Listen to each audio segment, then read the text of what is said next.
last two episodes on Mughal urban centers, we discussed the evolution of cities during the Mughal period. We discussed Agra, the capital city established by Babur and Humayun, then Fatehpur, established by Akbar, and finally we discussed Shahjahanabad or New Delhi, established by Shah Jahan. Today, let us look at the society and administration of the Mughal cities.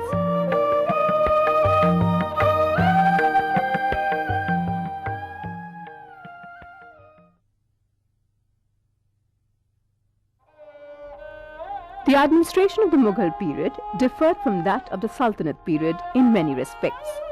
In fact, the Mughal administration took shape during the reign of Akbar. Neither Babur nor Humayun could give proper shape to any administrative framework. There are three aspects of Mughal administration.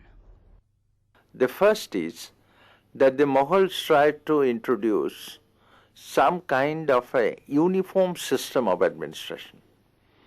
The second is that there is a contradictory tendency along with that. That is, they tried to make compromise with the system in view of the local circumstances, local crises and local demands. And thirdly, or the most important one, that they had always divided the executive and the financial functions of the Mughal administration. In looking at these administration of the towns and the cities, as we have done earlier, we have to divide the cities and the towns by their function, by their population, by their size, and by other categories as well. The Mughals tried to set up a centralized administration in places beyond the cities. In provincial towns, small urban centers, or market towns, the administrative setup often adopted local customs and conventions. The provincial cities generally gradually grew, as we would see in case of Burhanpur a little bit later. Apart from the provincial cities, which are the provincial capitals or headquarters, there are the other towns or the cities which sometimes become very important because of their trade connections, because of their perhaps strategic connections, or because of many other factors. Surat, for example, was one of those because of its port. Cambay was one of those. In other areas also there are similar big cities. Sometimes these cities are bigger than the provincial cities, but politically less important. Economically perhaps was more important. Militarily it all depends. The third type of the city is a smaller city, and these are more in number obviously, all along the routes, coming up, sometimes declining, depending on the kind of trade, depending on the kind of commerce, depending on various other circumstances, including political casualties. The last one, the Qasbah or the marketing town, these grow simply because of the neighboring regional situations. That is, these are the towns where the villages combine to have some kind of trading centers, and these grow therefore because of a particular economic and often social or religious regions. Besides this, there are certain religious towns. For example, Gaya is one of those. In case of the Muslims, Ajmer is one of those. Mathura, for example, or Vrindavan for the Vaishnavites. So there are different kinds of cities, and one could say that in Mughal India, no city is similar to another except in certain broad features. These broad features one could see in the administrative measures that the Mughals had taken.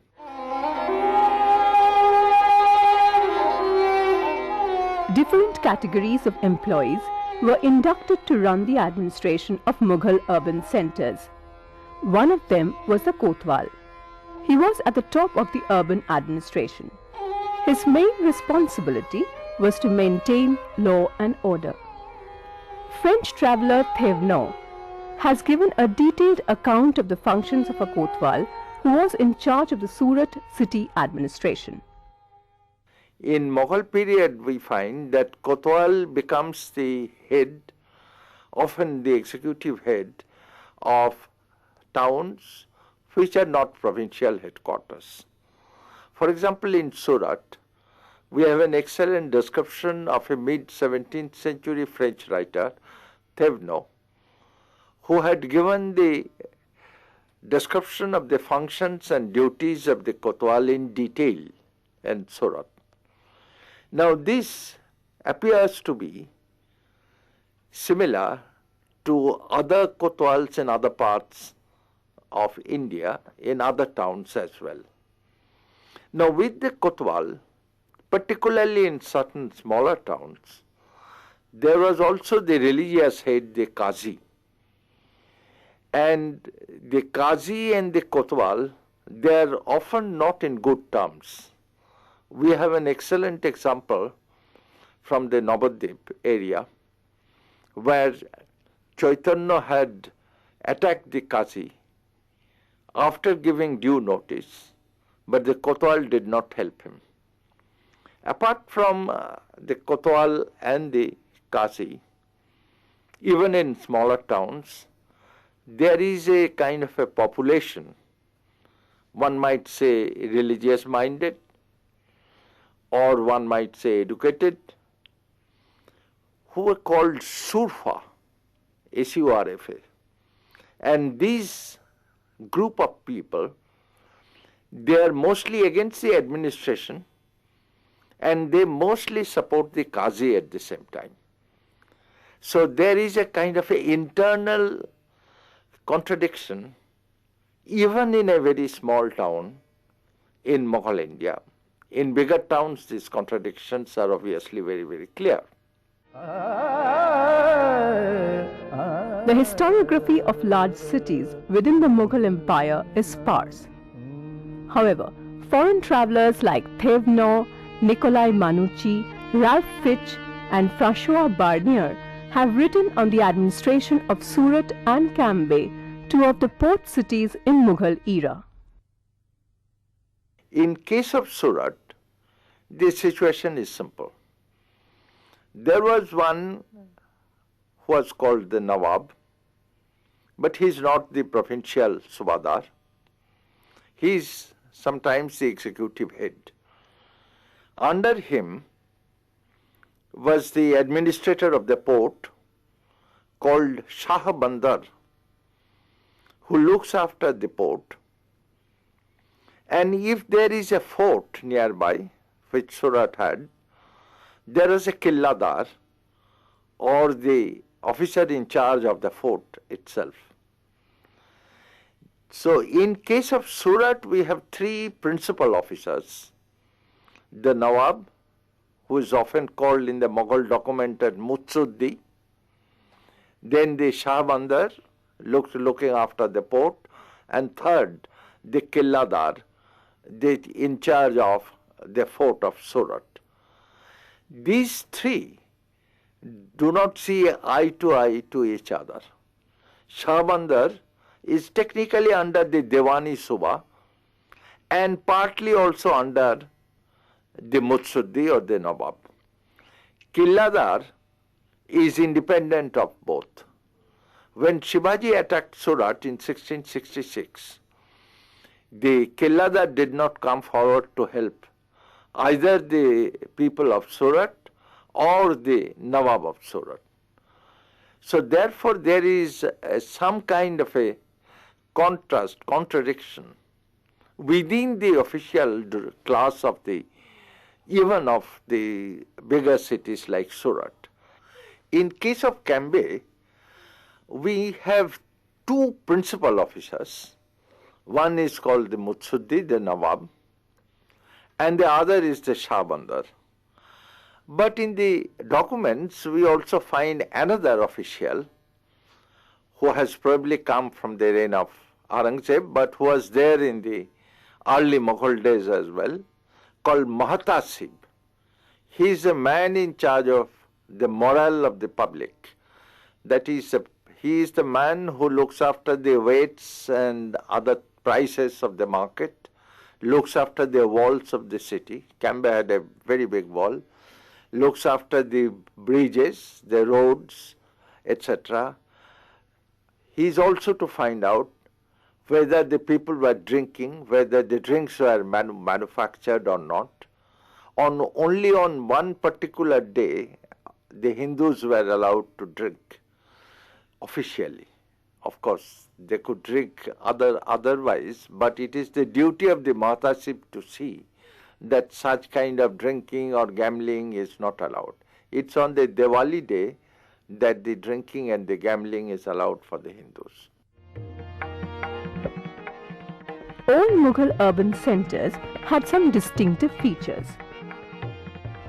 The customs, conventions, culture and festivals of one city differed from those of the other. For example, in Surat, they had a tradition which one may call the Coconut Day. On a certain day, people come to the river Tapti, on which Surat stood, and throw coconuts on the rivers. This is a kind of a festival which first the Hindus did, then the Muslims followed. There were also others who naturally followed this.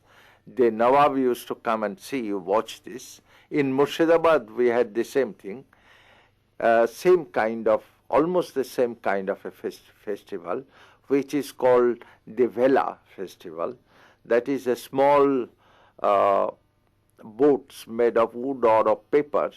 These were thrown on the river, and the Nawab used to come and see. So therefore, every Mughal city has its own peculiar tradition, its own peculiar function as well. So far in this program, we have discussed the administration of Mughal urban centers. Let us now discuss their social structure.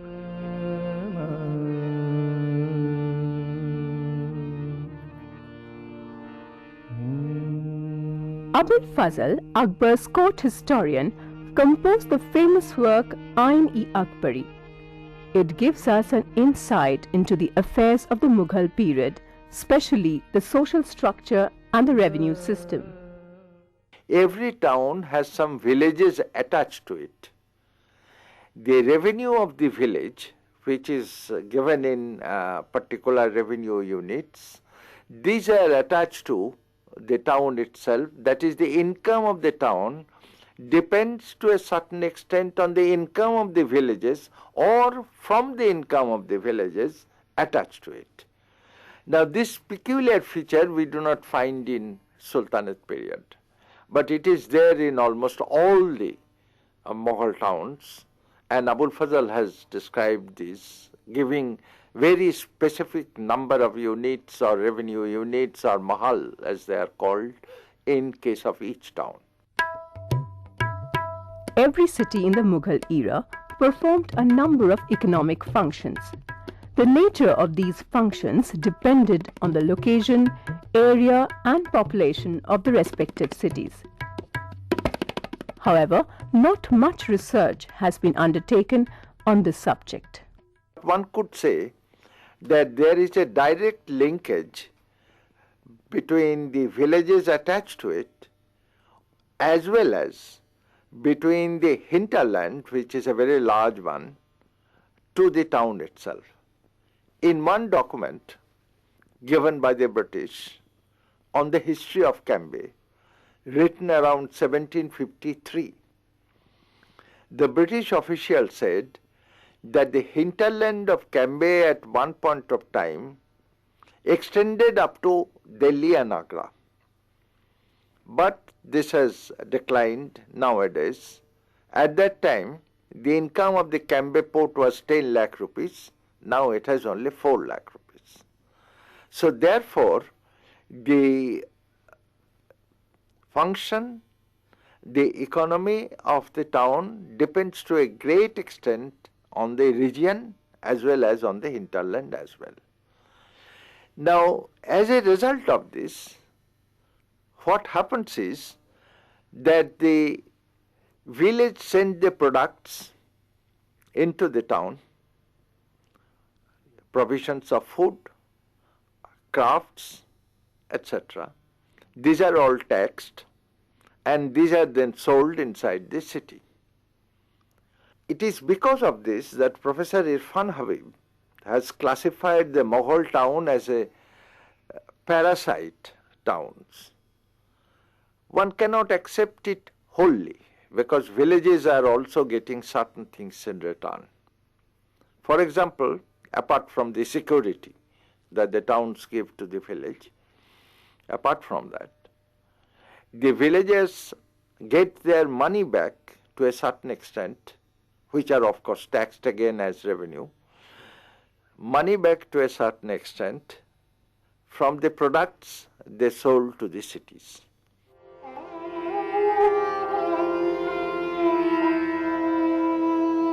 Vast rural tracts surrounded all the large cities in the Mughal period. People from these habitats commuted daily to the urban centers for livelihood and went back home at the end of the day. Thus, the rural and the urban areas remained connected economically, and consequently, rural areas surrounding Agra, Fatehpur, Delhi, Surat and Cambay turned into suburbs or satellite towns. This kind of economic linkages constitute the composition of the population within the town itself. In big towns, we have the nobles residing in very big buildings. We have a large number of their servants and slaves as well as their under officials. Then we have also at the same time other kinds of people, the Beparis, the merchants, smaller merchants. Then we have a large number of floating population, artisans, etc., who come and go and reside. And in case of towns of Gujarat, the visiting European travelers had said that there were a large number of beggars who are very angry people. If you do not give alms to them, they may even attack you. Then there were the other kinds of people like astrologers, physicians, etc.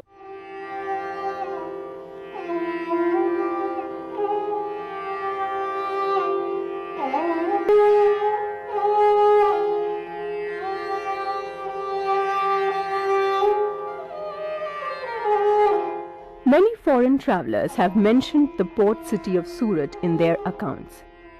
Its society had a mixture of small, medium and big traders. Many of them were very powerful economically, but they did not have any influence on the Mughal polity. For example, in Surat, we have very big but small sheep-owning merchants like Birzi Vora, who had more than 20 ships. Then we have smaller merchants who had 1 or 2 ships. Then we have merchants who do not have ships at all. Then we have what is known as the dalal, the middleman. Then we have the purchasers who purchase the stock of the ships that come. Then we have the saraf, the money exchanger. Most important one, most of them are Hindus, but they do not have political power. Excepting Jagat Seth of Murshidabad, who wielded political power, although for a very brief period of nearly 15 years. So therefore the towns had a different kind of people in different areas. The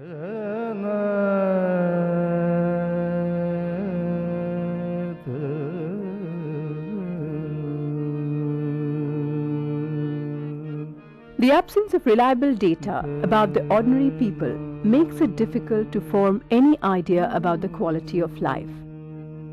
The French traveller Barnier has accounted for only two social strata in the Mughal period, namely the rich and the poor.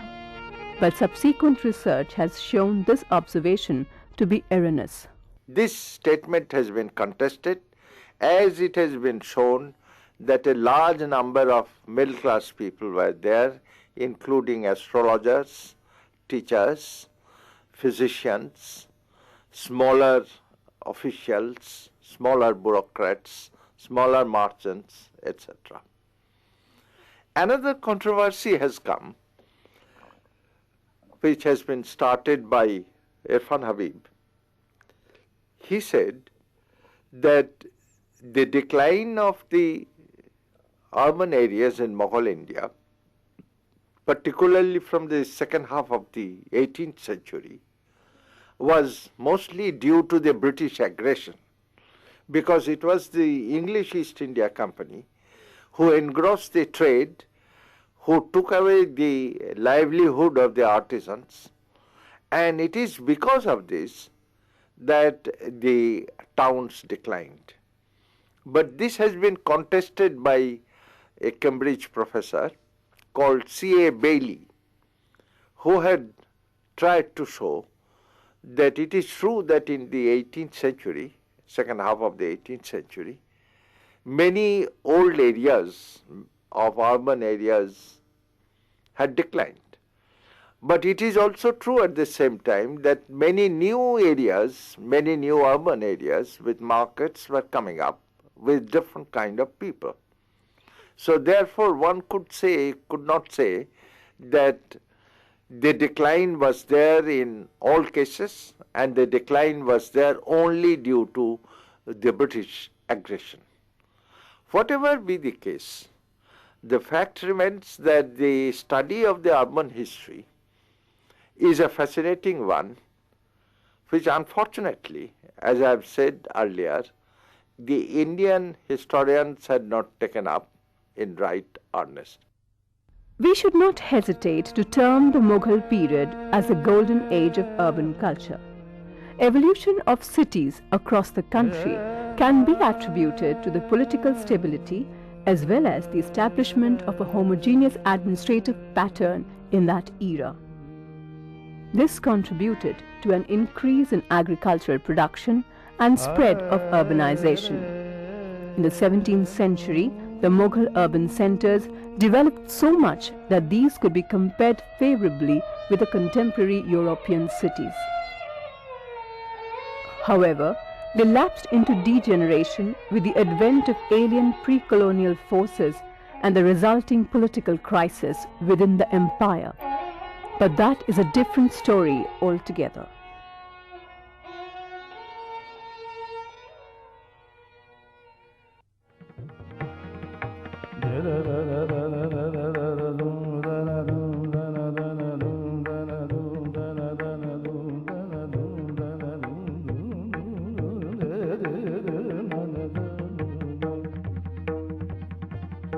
da da da da